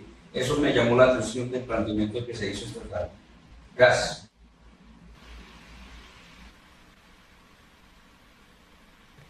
Sí, no me quedó muy clara la segunda parte de la pregunta, pero, a ver, el tema es interesante. Voy a plantearlo de esta manera. ¿Qué ocurre si un padre en vida reconoce voluntariamente al hijo, a sabiendas de que no es el hijo? Muere el padre y entonces viene la acción de impugnación de paternidad por los herederos. Si miramos la norma, más o menos dice que no podrán impugnar cuando el padre ha reconocido a ese hijo en testamento o lo ha reconocido por un instrumento público. Algo así creo que dice el artículo 216 con la reforma respectiva de la ley del 2006. Entonces, uno diría, si la ley, si nuestro ordenamiento jurídico dice que cuando el padre en testamento por instrumento público reconoce voluntariamente al hijo, no cabe la impugnación, podríamos nosotros pensar que cuando hay reconocimiento del padre en vida, de alguna otra manera, que hay muchas otras formas, por confesión, por carta, sabemos las varias formas que hay, allí no opera entonces esa regla de prohibición de impugnación, o debería el ordenamiento jurídico seguir protegiendo a ese menor. No importa que no haya una relación biológica de paternidad, pero que si hay una voluntad clara del padre de reconocer a ese hijo. Este camino, este pensamiento hacia este artículo 216, las prohibiciones o excepciones a la posibilidad de legitimación de interés jurídico o interés actual para reclamar, para impugnar la paternidad, son las mismas, en mi sentir, es la misma orientación que trae la ley. Es el fundamento jurídico, el fundamento sociológico, igual al caso de los hijos que han sido reconocidos y que por lo tanto debemos respetar esa concepción dentro de nuestras decisiones judiciales y no aceptar una impugnación en esas específicas situaciones. Eso haría entonces que excluiríamos de la posibilidad de impugnación, muerto el padre, de un reconocimiento de hijo.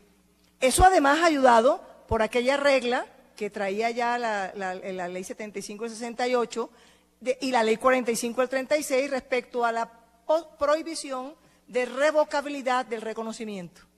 Reconocimiento de hijo extramatrimonial es irrevocable y por lo tanto eso nos debería llevar, bajo esta regla que estamos tratando de defender de seguridad jurídica y cosa juzgada en elementos tan trascendentales como son el Estado civil y de carácter constitucional, ni me faltaba, entonces esa regla sería que hay que respetar un primer paso de protección a ese hijo que fue reconocido, tratado como padre y por lo tanto debe ser protegido hacia futuro, con algunas otras condicionamientos especiales en un momento determinado respecto al verdadero padre biológico, si a ello hubiere lugar, tema de visitas, etcétera, etcétera, etcétera. Pero El cuestionamiento es interesantísimo porque es padre, filiación biológica versus concepción social, lo decía la doctora Emilsen, un tema más de sociología, de antropología, un tema más de relación entre las comunidades y las sociedades en que estamos viviendo.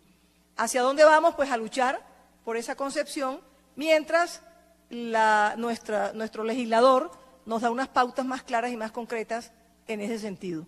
Es lo que podría decir yo allí. Y esto me lleva a finalizar diciendo que de todos modos los 140 días respecto al punto de caducidad deberían ser mucho más restringidos y esa amplitud entregada respecto a una nueva liberación de los términos de caducidad, bajo el entendido de que cuando se tenga la certeza con la prueba de ADN es cuando empieza a contarse el término, tenemos que mirarla con muchísimo cuidado porque traería muchas iniquidades en el manejo de el contexto de familia que es tan importante para el trazado social de nuestro país. Tribunal de Barranquilla, Germán, es importante para algunos aquí.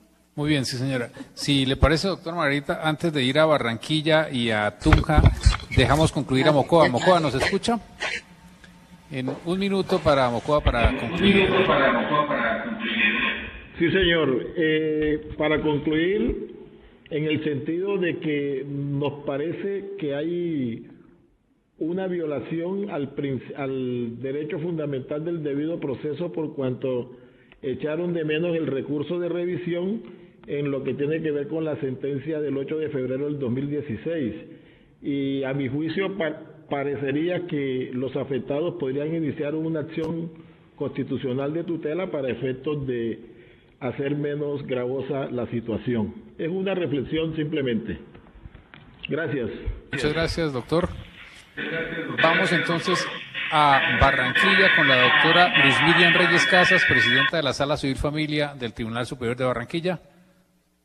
Doctora Reyes, ¿nos escucha en Barranquilla? Un saludo muy especial a las doctoras Margarita Cabello, Luis Armando Tolosa, Haroldo Quiroz y Emilce Cancino. Nos acompañan en esta oportunidad magistrados, conjueces, jueces de familia y empleados, quienes están muy motivados con la oportunidad que se nos ha brindado de participar en estos diálogos de la justicia con temas tan relevantes. En el día de hoy quiero compartir una sentencia que encontré en los archivos de mi despacho, la cual fue un proceso que llegó a la sala en apelación en virtud de una impugnación de la paternidad que adelantó prevalida de la condición de hija matrimonial y heredera de su padre contra 5 hijos adolescentes, que su padre había reconocido como hijos extramatrimoniales. En primera instancia, el juez declaró que había caducado la acción de impugnación, caducidad que había sido solicitada por el procurador judicial en su momento, señalando que la demandante había tenido conocimiento de del reconocimiento, valga la redundancia, que su padre le hiciera a los adolescentes 3 años antes de la muerte de esta. Alega la demandante que su interés surgió con la muerte del señor Jesús el día 2 de julio del 2009, habiendo presentado la demanda el 16 de octubre de ese año, por lo que logró realizarlo en término. Consideró la sala que la norma aplicable para resolver este problema jurídico era el artículo 248 del Código Civil, que regula la impugnación del reconocimiento de la paternidad, así como un precedente de la Corte Suprema de Justicia en la que se señalaba que únicamente puede ser repelido este reconocimiento por los ascendientes de quien lo hizo o por las personas que acrediten un interés actual, quedando incluido entre ellos sus descendientes por obvias razones sucesorales.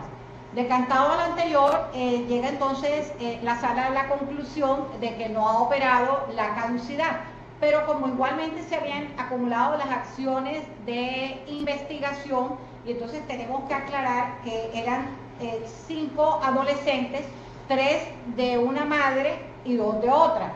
En relación con el primer grupo, o sea, que se practicó la exhumación del cadáver, los adolescentes del primer grupo no quisieron practicarse la prueba de ADN. Fue imposible ubicar para efectos de notificación al presunto padre. Entonces, en esta primera parte queda como ese desaliento que dice la doctora Margarita. ¿Cómo después de que estos muchachos, cuando se dicta la sentencia en segunda instancia, han quedado pues sin padre, ya siendo unas personas mayores de edad? Mientras que el segundo grupo resulta ser un tanto interesante, puesto que parecería que en principio no iba a prosperar la impugnación, porque la prueba practicada en primera instancia de ADN había dado un resultado de probabilidad de paternidad del 99.99.8. Pero de las pruebas que habían practicado en la primera instancia, entre ellas la confesión de quien se fungía como el presunto padre de estos hijos, manifestó que efectivamente quien había hecho el reconocimiento era su padre, porque en el momento en que él los había procreado no tenía los recursos necesarios para sostenerlo.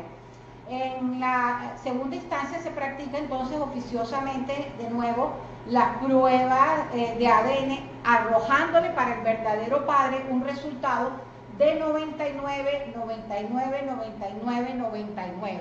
Diferenciándolo entonces que efectivamente en este evento el padre sí era el hijo y quien fungía como tal era el abuelo. ¿A qué conclusión podemos llegar? Primero que todo, que la sala quiere llamar la atención de los jueces para que nunca pierdan el control en el decreto y valoración de la prueba de ADN, porque si en este proceso se le hubiera informado al perito que el presunto padre compartía el mismo material genético del reconocedor, le hubiera resultado más fácil llegar a la conclusión final. La prueba genética de ADN es importante, obligatoria, indispensable y arroja un índice de probabilidad tal que no puede ser desconocido por el juzgador, pero nunca es el perito quien define la filiación, sino siempre es el juez. Por último, ante la ausencia de la prueba, el juez debe echar mano de los otros medios de convicción para definir la filiación.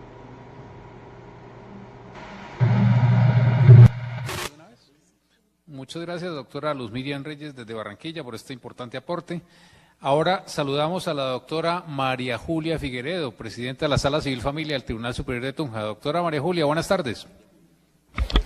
Sí, buenas tardes. Saludo a la Corte, saludo a todas las personas que están en este momento participando de esta integración y tertulia académica. Yo quiero simplemente referirme y dejar como a modo de aporte y al mismo tiempo reflexión, dado que estamos en construcción apenas sobre estos dos temas, en dos aspectos específicos a saber. El primero tiene que ver con la regulación de los contratos de maternidad subrogada. Yo considero que sobre cómo integrar el ordenamiento jurídico actual para resolver estos temas, podríamos aplicar los criterios de interpretación establecidos de manera legal y desarrollo jurisprudencial, en el sentido de que frente a estas ponderaciones o tratativas negociables prima el consentimiento informado y además cuál fue la intención de los contratantes. Simplemente habría que tener en cuenta que se trata de personas debidamente informadas, con el conocimiento y la instrucción suficiente para entender y comprender los alcances de su decisión, y una vez dado el consentimiento, con posterioridad no poder dar una ruptura o una separación unilateral, quebrantando lo que motivó la vinculación a ese acuerdo que se hicieron. Me parece que es una forma de poder ayudar a mirar cuál sería la regulación aplicable. En el segundo aspecto que quiero referirme es respecto de la impugnación a la paternidad reconocida en los hijos extramatrimoniales e impugnada con posterioridad por los herederos. Aquí hay simplemente un conflicto de intereses entre los intereses hereditarios, que son intereses económicos de los herederos, frente a intereses superiores y valores superiores de filiación, de confianza legítima, de seguridad, para entrar en un criterio de ponderación constitucional donde los intereses económicos de los herederos queden sometidos a intereses constitucionales para abrir paso a que prevalezcan los derechos a la filiación y no haya lugar a la impugnación. Me parece que podríamos tener en cuenta esos dos criterios sumados desde luego a los que ya ha aportado en la rica exposición que se ha hecho el día de hoy y los que constan además en análisis constitucional. Primero, de ponderación de criterios en materia de contratación general y el segundo referido a ponderación frente a conflicto de intereses en materia de cerrar un poco el espacio frente a la caducidad para la impugnación que puedan hacer los herederos con intereses meramente económicos. Me gustaría que la doctora Margarita se refiriera a estos temas porque pues yo los encuentro de alguna manera razonables en el entendimiento para la solución, dada la ausencia normativa y además pues que hay diversidad de criterios sobre el punto. Entonces, doctora, ni más María Julia, ni más faltaba, esa es la orientación que en donde la minoría de la sala está tratando de orientarse de alguna manera. Esas ponderaciones son necesarias. Todos recordamos con claridad lo que significa integración del ordenamiento jurídico con todos sus diferentes aspectos, el tema de vacíos, de lagunas, de cómo se complementan, así sea integrándolo con normas convencionales a través del artículo 93 o con normas nacionales del Código Civil, pero hacia ese camino vamos. Y esa es la razón de estos diálogos que el doctor Haroldo en buen momento quiso iniciar y que estamos dándole camino siguiendo sus orientaciones, casi que sus imposiciones académicas que han llevado a la Sala Civil a que vayamos por estos caminos. Germán, yo creo que podríamos seguir con algún otro juez o algo así. Doctora Margarita, tenemos por último por videoconferencia a la doctora Socorro Jerez Vargas, juez quinto de familia de Cúcuta. ¿La tenemos el contacto, doctora Jerez? ¿Nos escucha? Buenas tardes.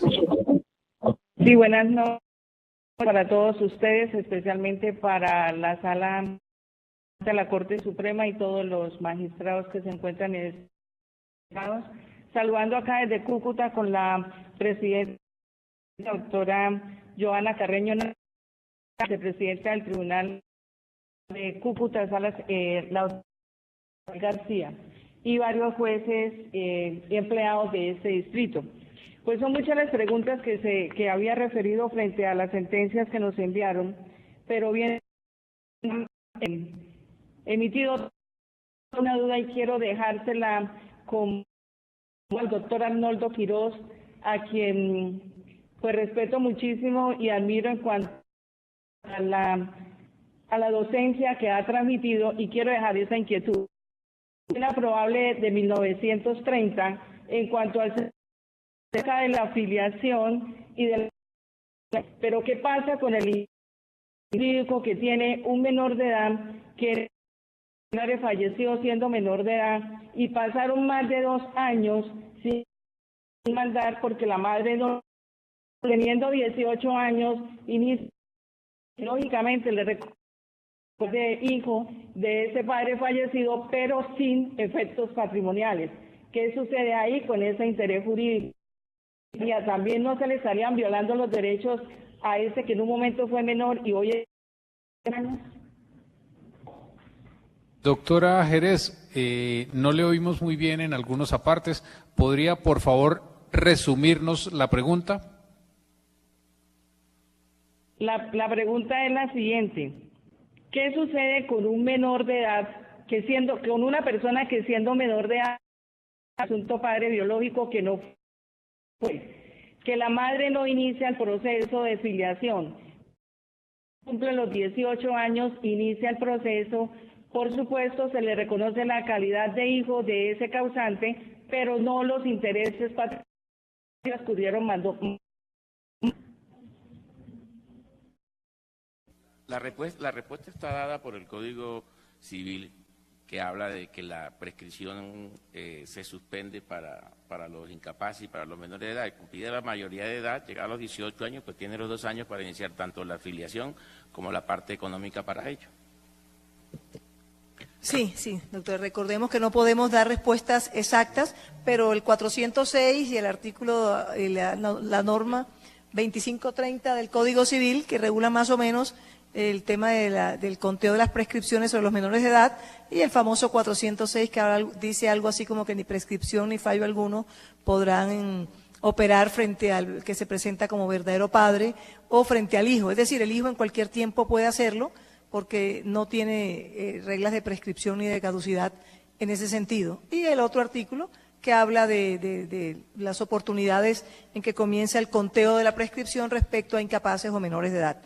Bueno, hemos tenido hoy en silencio, y nos excusamos por ello, con el doctor José Antonio Cruz Suárez, y queremos oír un poco cómo está el Tribunal de Bogotá en estos temas tan candentes y que a veces no podemos dar respuestas precisas y concretas sobre ellos. Doctor, tiene la palabra. Buenas tardes para todos, doctora Margarita Cabello, doctor Arnoldo Quirós, doctor Luis Armando Tolosa, muchas gracias por la invitación cursada a la Sala de Familia del Tribunal Superior de Bogotá para este diálogo. Saludo extensivo a la doctora Emilsen González.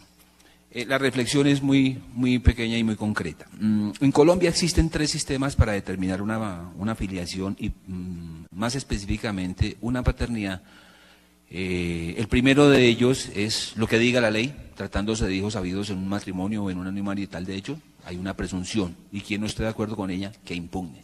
El segundo es la voluntad, traducida en el reconocimiento que hace quien se considere el autor biológico de una persona. Y el tercero es la sentencia judicial. En este escenario, que es el que en este momento importa la judicatura, tratándose de la investigación de la paternidad, suficientemente decantado que allí prevalece la verdad biológica. Realmente los problemas que se presentan en la práctica judicial están derivados respecto de los efectos económicos en esas filiaciones post-mortem, pues conforme al artículo 10 de la Ley 75 del 68, allí se vislumbra un término de caducidad que ha generado dificultades incluso de interpretación en su práctica. Donde realmente se pone el acento y están vertidas muchas de las inquietudes, tanto en la práctica como en la academia, tiene que ver con la impugnación de la filiación por naturaleza. Pues basta contraer, fuera de los casos que se han puesto de presente en la mesa, basta contraer también a colación el caso que trae la sentencia del 24 de abril del año 2012, en el cual la Corte, frente a un evento en el que el padre biológico impugna una paternidad matrimonial con oposición del marido, tanto en el proceso, y tan es así que el marido es quien viene o acude en casación. Entonces allí se determinó que se le daba prevalencia al dato biológico, y digamos en la práctica y en la academia queda ese sinsabor de cuál es la respuesta que se le da a ese marido y a ese hijo cuando allí de por medio han cruzado o han estado presentes afectos y lazos fraternales formados a través de una relación de años. Y ciertamente frente a ese padre, frente a ese marido y frente a ese hijo, la judicatura debe hacer algún pronunciamiento, porque pues no es posible que solamente se le haga prelación o preeminencia al dato biológico. En los tiempos actuales, y según lo que se ha escuchado de los participantes, el problema de la filiación queda reducido a si se debe darle preeminencia o prelación al dato biológico o a la verdad cultural, a los sentimientos, a lo vivido o a lo querido. Muchas gracias. Gracias, doctor Cruz, por su colaboración. Vamos a ir entonces cerrando un poco esto, y quisiéramos oír a la doctora Emilsen Cancino para que nos haga como un resumen de qué piensa, primero de los diálogos y segundo sobre hacia dónde podríamos ir, cuál sería el camino más adecuado para que este Poder Judicial que la está escuchando sepa oírla y saber qué camino tomar en el momento en que tenga en sus manos una decisión una decisión judicial. Muchísimas gracias. Pues primero que todo, felicitarlos por estos diálogos. Realmente el derecho es eso. No se me va a notar mi calidad de profesora de Derecho Romano. La ley de las 12 tablas no fue importante porque fuera el primer código. No lo fue. No fue importante porque innovara. No innovó.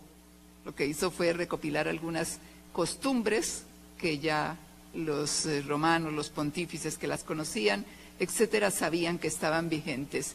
Realmente lo revolucionario de las 12 tablas fue que gracias a la presión de los plebeyos fueran puestas en el foro, es decir, que el derecho fuera conocido.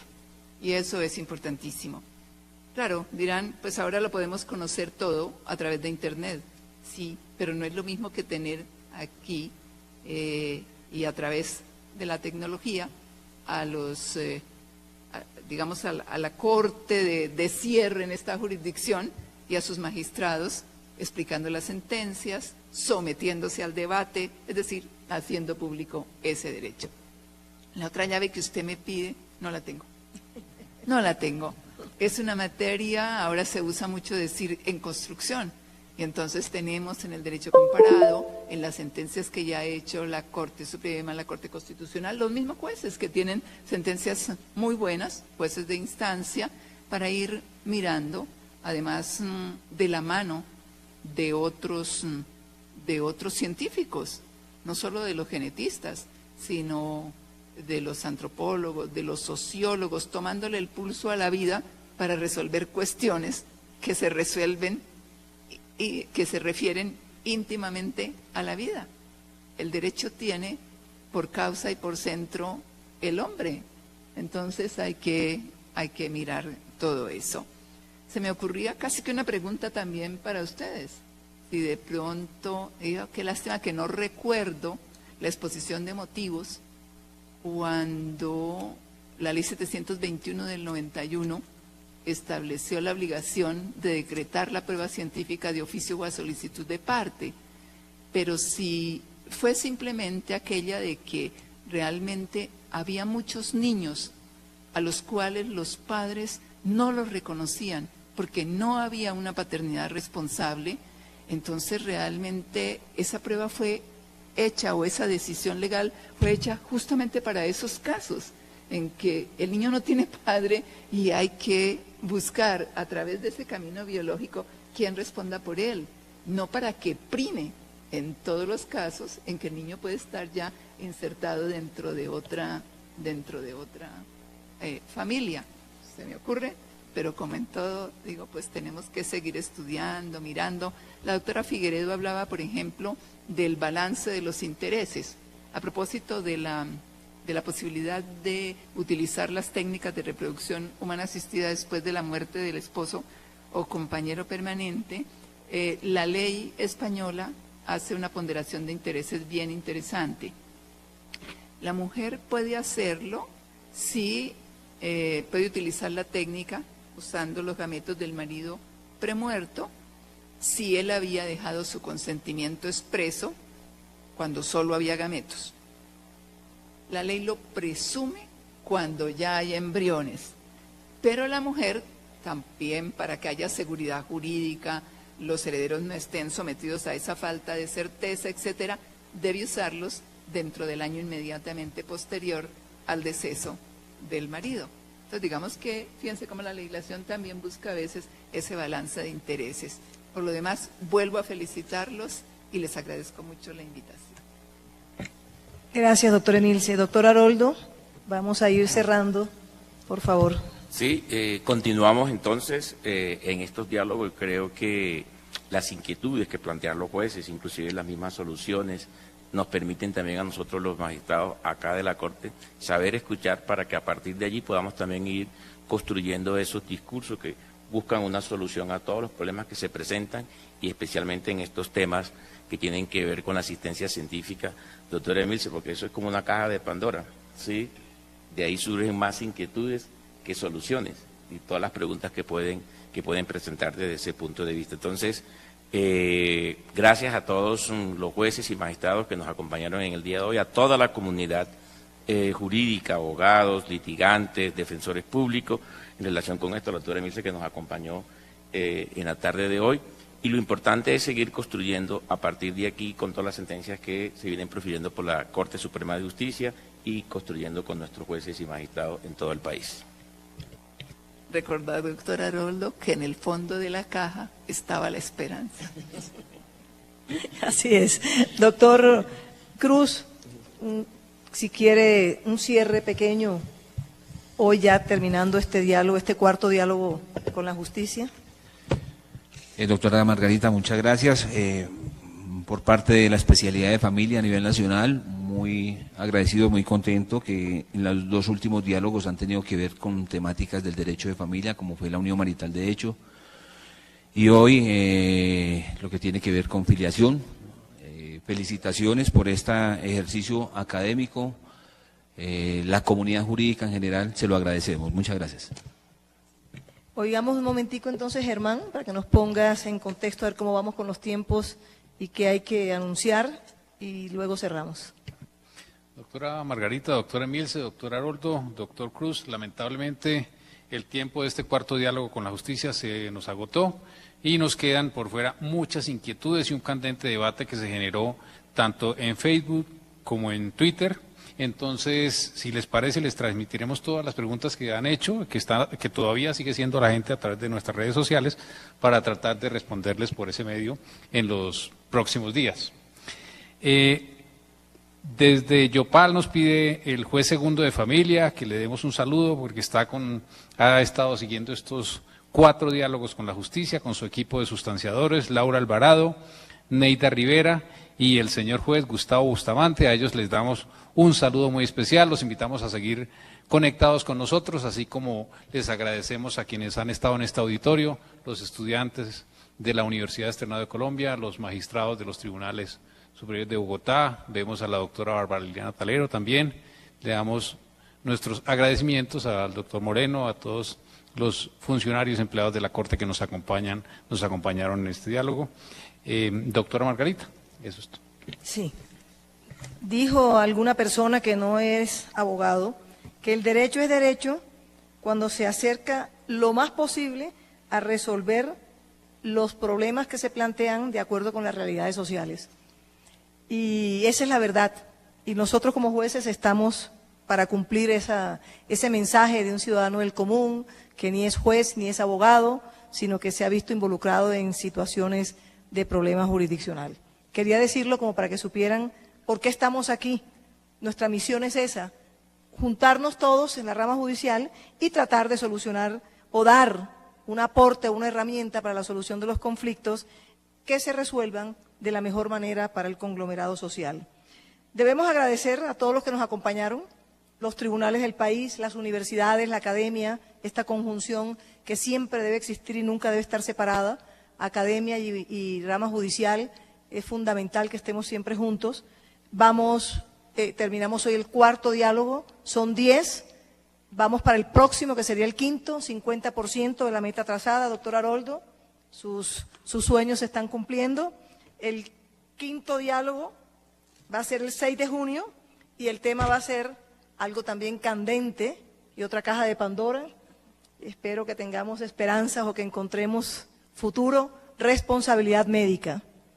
Un agradecimiento igualmente al doctor Cruz, Haroldo, al doctor Tolosa, que tuvo que irse por razones urgentes, doctora Emilsen, la rama judicial es su casa, usted lo sabe, esperamos volver a contar con sus conocimientos que nos ayudaron mucho en este día de hoy y sepa que la universidad hace parte de la rama judicial.